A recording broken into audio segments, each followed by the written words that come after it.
ఇప్పుడున్న ప్రెసిడెంట్ హర్ష గారు ఛాంబర్ డబ్బుని కోట్ల కొద్దీ తన సొంతానికి వాడుకుంటున్నారు.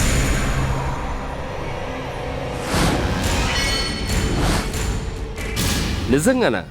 అబద్ధం చెప్పవలసిన అవసరం మాకు లేదు. ఇప్పటికే మెంబర్లందరూ గుసగుసలాడుకుంటున్నారు. ఏమని? పైకి పెద్ద మనిషిలా కనిపించే హర్షగారు అంత నీతిమంతుడేం కాదు. అవకాశం దొరికేసరికి మొత్తం పందికొక్కలా బొక్కేస్తున్నాడు అని, కొత్త బిల్డింగ్ కట్టడానికి కలెక్ట్ చేసిన కోట్ల డబ్బును ఆల్రెడీ నొక్కేశాడు అని, మీలాంటి సమర్థులు నిజాయితీపరులు ప్రెసిడెంట్గా వస్తే ఆయన గారు బొక్కిందంతా కక్కించగలరని, అందరికీ ఉపయోగపడే ఛాంబర్ని నిండా మునిగిపోకుండా కాపాడగలరని. అవును, నేను కూడా విన్నాను. మీ ఫ్రెండ్ హర్ష, అదే హర్షవర్ధన్ గారు, ఛాంబర్ మెంబర్స్ని అడగకుండా, ఎవరికీ చెప్పకుండా, అట్లీస్ట్ మీటింగ్ కూడా కండక్ట్ చేయకుండా కోట్ల డబ్బుని. అర్థమైంది. ఇప్పుడు నాకు పూర్తిగా అర్థమైంది. అయితే మా ప్రపోజల్కు మీరు ఓకే కదా? Okay, double okay, triple okay, but on one condition. చెప్పండి. మీరు పోటీ చేస్తానంటే అన్నీ మేము చూసుకుంటాం. తప్పకుండా మిమ్మల్ని మేము గెలిపించుకుంటాం. అది కాదు. మరి ఇంకేంటి సార్? ఛాంబర్ ప్రెసిడెంట్ పదవికి ఇంకెవ్వరూ పోటీ చేయకూడదు. ఫేస్ టు ఫేస్ మేమిద్దరమే పోటీ చేయాలి. అలాగే, మరి ఇంకెవరూ పోటీ చేయకుండా మేము చూసుకుంటాం. వీలైతే ఏకగ్రీవంగా ఎన్నిక చేసుకుంటాం. నో నో, ఏకగ్రీవంగా కాదు, పోటీ జరగాలి. గెలిచేదెవరో ఓడిపోయేదెవరో పోటీ రోజే తేలిపోవాలి. అలాగే సార్, వెళ్ళొస్తాం. సంతోషం, వెళ్ళండి. హర్ష, 4 గోడల మధ్య కాదు, నలుగురి ముందు నిన్ను దెబ్బ కొట్టే అవకాశం ఇన్నాటికి నాకొచ్చింది. ఇక చూసుకో.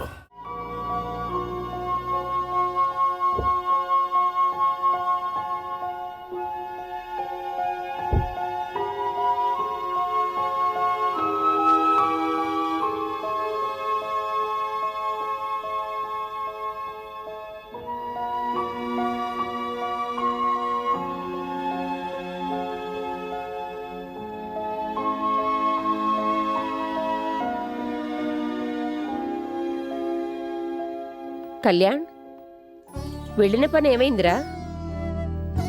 ఊళ్ళో మన పొలాల గొడవ తీరిపోయినట్లేగా? అన్నీ తీరిపోయినట్టేనమ్మా. ఈ సంవత్సరం కూడా మన పొలాల్ని ఆ వేరే వాళ్ళని కౌలు చేసుకోమన్నాను. మన ఊరికి దగ్గరలోంచి కొత్తగా కాలువ తవ్వారు కదా, దాంతో పంట దిగుబడి పెరిగింది, కౌలుదారులో ఆశ పెరిగింది. ఏం చేస్తాం, తప్పుతుందా? అలా కాని. అమ్మా, నేను ఊరు నుంచి వస్తుంటే దారిలో సౌందర్య కనిపించింది. సౌందర్య మన ఊరు నుంచి సిటీకి వచ్చే దారిలోనా? అవునమ్మా, సిటీ పొలిమేరల్లో ఒక డాక్టర్ని తీసుకెళ్తూ కనిపించింది.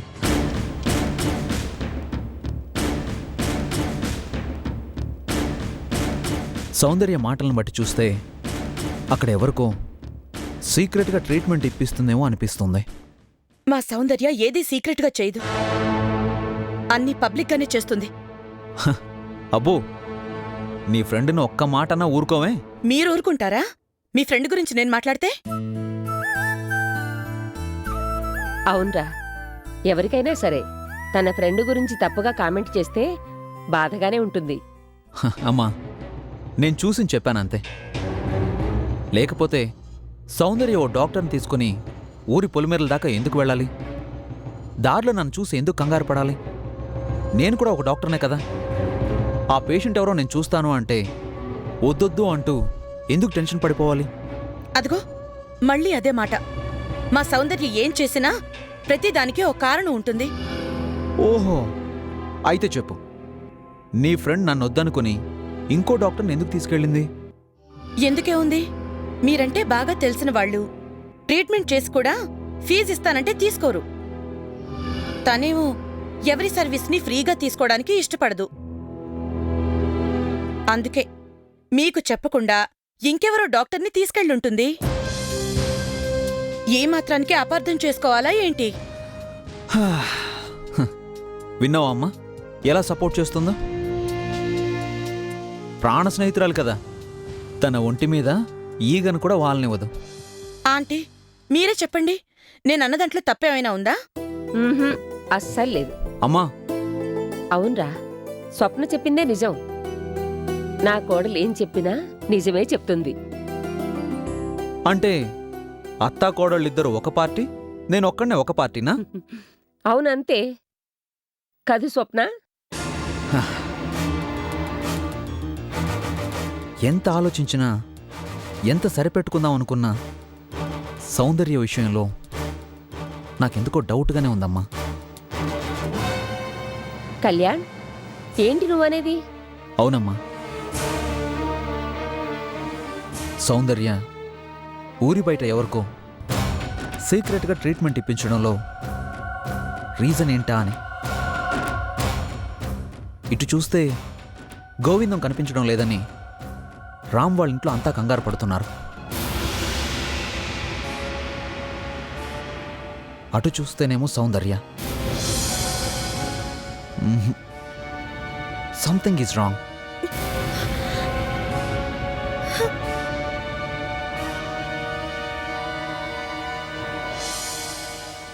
చూసావా కళ్యాణ్, రాంప్రసాద్ పేరెత్తగానే స్వప్న ఎంత చిరాగ్గా లోపలికి వెళ్ళిపోయిందో. మన డబ్బు మనకిచ్చేసినా కూడా స్వప్నకి నీ ఫ్రెండ్ మీద ఇంకా అనుమానం పోలేదు. అమ్మా, అనుమానాలు అపార్థాలు తొలగిపోవాలంటే ఒకటే మార్గం. ఆ రోజు బ్యాంకు నుంచి డబ్బు డ్రా చేసి తీసుకెళ్ళింది గోవిందం. గోవిందం ఎక్కడున్నాడో తెలుసుకుని అతని చేత స్వప్నకి నిజాన్ని చెప్పిస్తే తప్ప లాభం లేదు. చెప్పిస్తాను.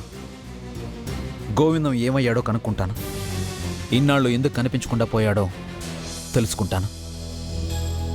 అతని చేతే పాలేవో నీళ్లేవో స్వప్నకు అర్థమయ్యేలా చెప్పించి నా ఫ్రెండ్ రాంప్రసాద్ నిజాయితీని నిరూపిస్తాను.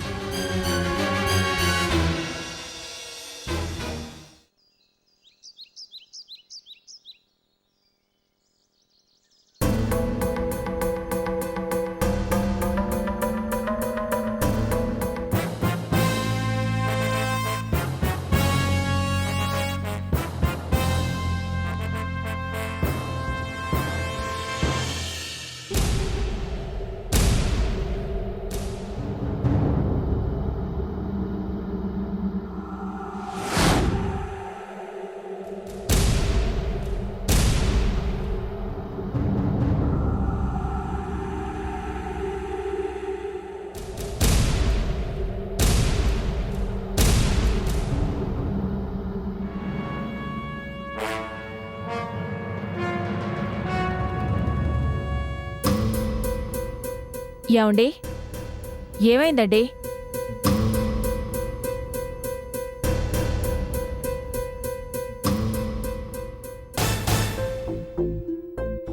ఎప్పుడూ లేంది ఇంటికి వస్తూనే ఏంటండి ఇది? మాట్లాడరేంటండి? అమ్మా అది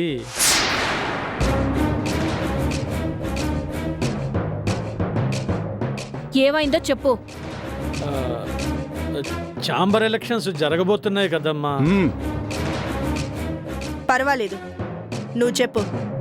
చెప్పడానికి ఏముందమ్మా, కిందటిసారిలాగే ఈసారి కూడా అయ్యగారు ఛాంబర్ ప్రెసిడెంట్గా ఏకగ్రీవంగా ఎన్నికవుతారనుకుంటే ఈసారి అయ్యగారికి పోటీగా వాడు నిలబడుతున్నాడమ్మా. వాడా? ఎవడు వాడు? వాడే ఆ కోటిగాడు.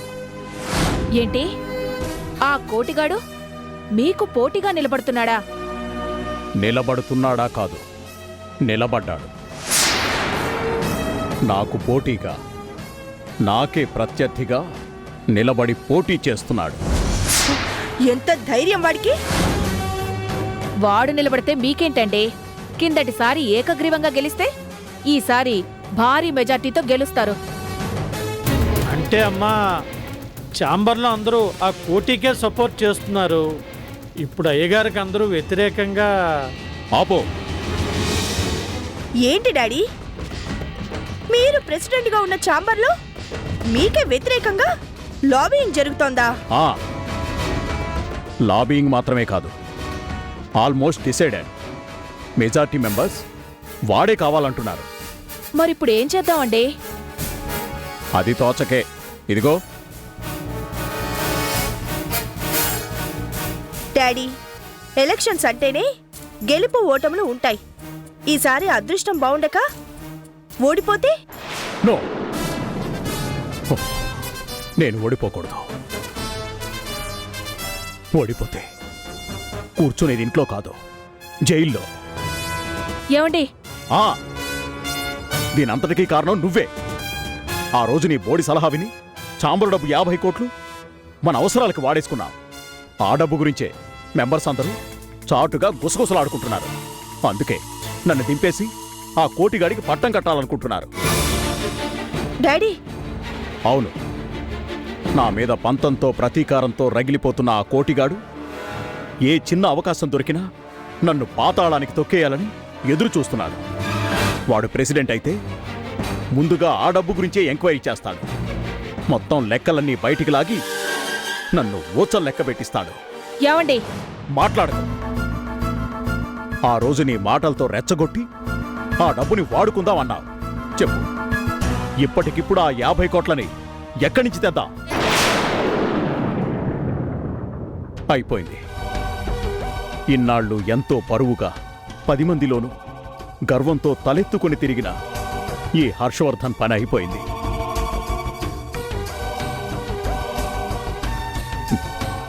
నడి రోడ్డు మీద నేరస్తుళ్ళ పోలీసుల మధ్య తల వంచుకొని ఈ చేతులకి సంకెళ్ళు వేయించుకొని జైల్లో చిప్పకూడు తినే రోజు ఎంతో దూరంలో లేదు. ఆ రోజు రాకముందే ఆ విస్కీకి బదులు నేను విషాన్ని తాగి చచ్చిపోతే మేలు.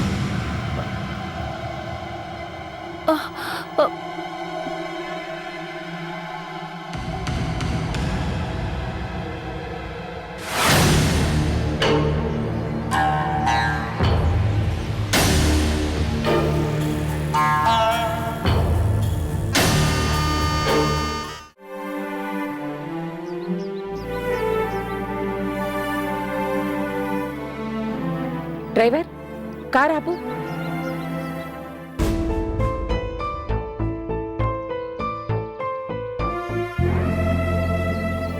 అన్నపూర్ణమ్మ గారు బాగున్నారా? పాపికి చిరాయివన్నట్టు బావుండకేం చేస్తానులేండి. జరిగింది మీరింకా మర్చిపోయినట్టు లేరు. గుండెకు తగిలిన గాయాలు మాసిపోయినా మచ్చలు మిగిలే ఉంటాయి. అన్నపూర్ణమ్మ గారు, ఆ రోజు మా స్వప్న అన్న మాటలకి మీరెంతగా బాధపడి ఉంటారో నాకు తెలుసు. అందుకే మిమ్మల్ని క్షమించండి అని అడిగాను. అంత పెద్ద మాటలెందుకులేండి. మా కర్మకాలి అలా జరిగింది. నా కొడుకు మోసగాడు, దొంగ, దగాకోరు అనే మాటలు పడవలసొచ్చింది.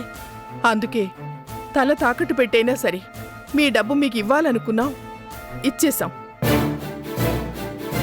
ఇప్పటికైనా మేం బ్రతికి చెడ్డవాళ్ళమే కాని చెడ్డవాళ్ళం మాత్రం కాదు. మోసగాళ్ళం, దొంగలం, దగాకోర్లం అంతకన్నా కాదు అని మీరు మీ కాబోయే కోడలు నమ్మితే మాకంతే చాలు. అన్నపూర్ణమ్మ గారు ప్లీజ్, ఆ రోజు మా స్వప్న ఏదో ఆవేశంలో అలా. ఎలా అన్నా ఎందుకన్నా మాటను పడింది మేము, నిందను భరించింది మేము. ఆ రోజు జరిగిన దానికి మా స్వప్న తరపున నేను మరోసారి క్షమించమని అడుగుతున్నాను. నేను గాని మా కళ్యాణ్ గాని మనుషులకి మనసులకి విలువిస్తాం కానీ డబ్బుకి మాత్రం కాదు. దయచేసి మీరు ఇది అర్థం చేసుకుంటే చాలు. నేను మీ కాబోయే కోడల్ని తప్పుపట్టడం లేదండి. కానీ మా జాగ్రత్తలో మేముండకపోవడం మాదే తప్పు. నిజంగా మాదే తప్పు. అదిగో మళ్ళీ జరిగింది అందరం మర్చిపోదాం. ఆ రోజు మనసు కష్టపెట్టుకున్న మీరు గుమ్మం దాకా వచ్చి ఎంత బతిమాలినా లోపలికి రాకుండానే వెళ్ళిపోయారు. అందుకే నేను కళ్యాణ్ చాలా బాధపడ్డాం. మా స్వప్నని కోప్పడ్డాం కూడా. మనం పెద్దవాళ్ళం. పిల్లలు తప్పులు చేస్తే పెద్ద మనసుతో మనమే వాళ్ళని క్షమించాలి. మా స్వప్న కూడా మీ కోడల్లాంటిదే అనుకుని దయచేసి క్షమించండి. కావాలంటే తన చేత మీకు సారీ చెప్పిస్తాను. మా ఇంటికి వెళ్దాం రండి. వద్దులేండి, మీరు అర్థం చేసుకున్నారు, అంతే చాలు. ఒకదాని తర్వాత ఒకటి వరుసగా తగులుతున్న ఎదురు దెబ్బల వల్ల మేం కూడా ఎక్కడుండాల్సిన వాళ్ళం అక్కడుంటేనే మంచిదని కొంచెం ఆలస్యమైనా అర్థం చేసుకున్నాం. మీ కళ్యాణ్ ఫ్యాక్టరీ కోసం ఇచ్చిన డబ్బుని వీలైనంత తొందరలోనే ఒకేసారి ఇవ్వలేకపోయినా నెల నెల ఇంతని తీర్చేస్తాం. అన్నపూర్ణమ్మ గారు, ఇంత చెప్పినా కూడా మీరు మమ్మల్ని డబ్బు మనుషులుగానే చూస్తున్నారు కదూ? ఉహుం. మీరెలాంటి వారో నాకు తెలుసు, కానీ మీ కాబోయే కోడలే డబ్బు విషయంలో కొంచెం గట్టిది. అయినా ఇవాళ రేపు ఆ మాత్రం గట్టిగా ఉండాల్సిందేలేండి. మీ కళ్యాణ్ చేతికి ఎముకలేనట్టుగా దానధర్మాలు చేస్తూ ఉంటే మీ కోడలు ముందు చూపుతో కొంచెం జాగ్రత్తగా ఉంటుంది. మంచిదే కదా. భర్త దూకుడుతో ముందుకెళ్తూ ఉంటే కళ్ళెం వేసి వెనక్కి లాగే భార్య దొరకడం కూడా అదృష్టమేలేండి. ఇంతకీ మీ అల్లుడి ఆచూకీ ఏమైనా తెలిసిందా? ఇంకా లేదు. అదొక్కటే మా బాధ, దిగులు కూడా. ఏం చేస్తాం, అంతా మా కర్మ, మా తలరాత. అయ్యో అలాగా. అన్నపూర్ణమ్మ గారు, ఇలా రోడ్డు మీద ఎందుకు? రండి, మా ఇంటికి వెళ్ళి తీరిగ్గా మాట్లాడుకుందాం. క్షమించండమ్మా, చెప్పాను కదా, ఎక్కడుండాల్సిన వాళ్ళు అక్కడుంటేనే మంచిది అని. వస్తాను.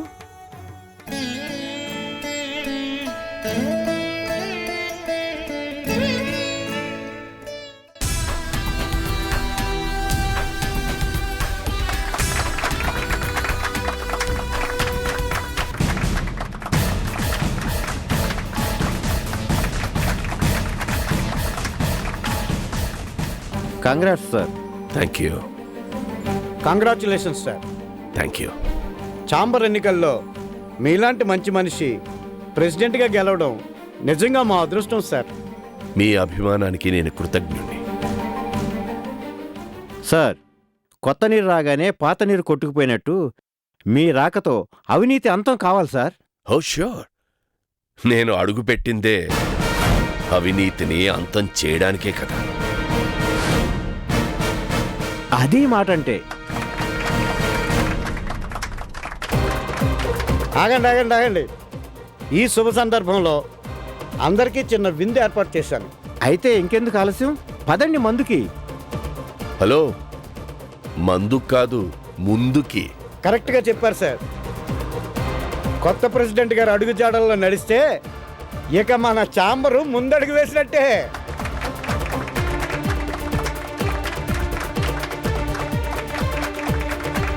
సరే, ఇక ఆపండి, పార్టీకి టైం అయింది, పదండి.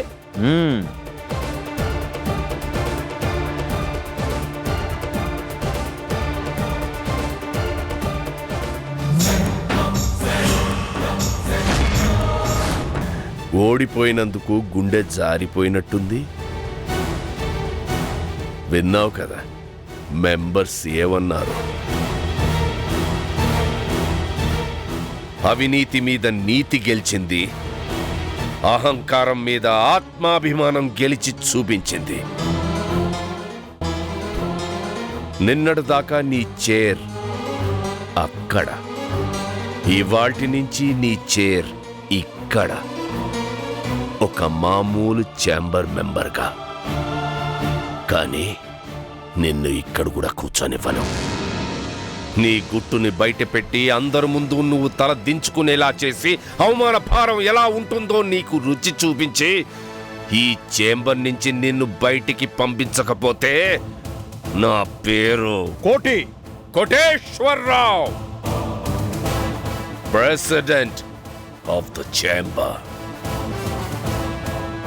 నీకు ముందే చెప్పాగా, ఎలక్షన్లో పోటీ చేసి గెలిచి చూపించి నిన్ను ముప్పతిప్పలు పెట్టి 3 చెరువుల నీళ్లు తాగిస్తానని.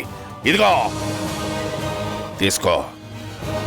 రేపు నీ దొంగ లెక్కలు బయటపడి పోలీసులు అరెస్ట్ చేసి నిన్ను జైల్లో పెడితే దాహం దాహం నువ్వు అరిచినా నీ గొంతు తడుపుకోవడానికి ఒక్క చుక్క నీళ్లు కూడా నీకు దొరకదు. నిన్ను నువ్వు నన్ను ఏమీ చేయలేవు. హర్షవర్ధన్, ఈ రోజు నుంచి ఈ క్షణం నుంచి లెక్క పెట్టుకో. 24 అవర్స్, జస్ట్ 24 అవర్స్ లోగా నిన్ను కటకటాల వెనకాలకి తోయిస్తాడు ఈ కోటేశ్వరరావు. ఇది అంతం కాదు, ఆరంభం మాత్రమే.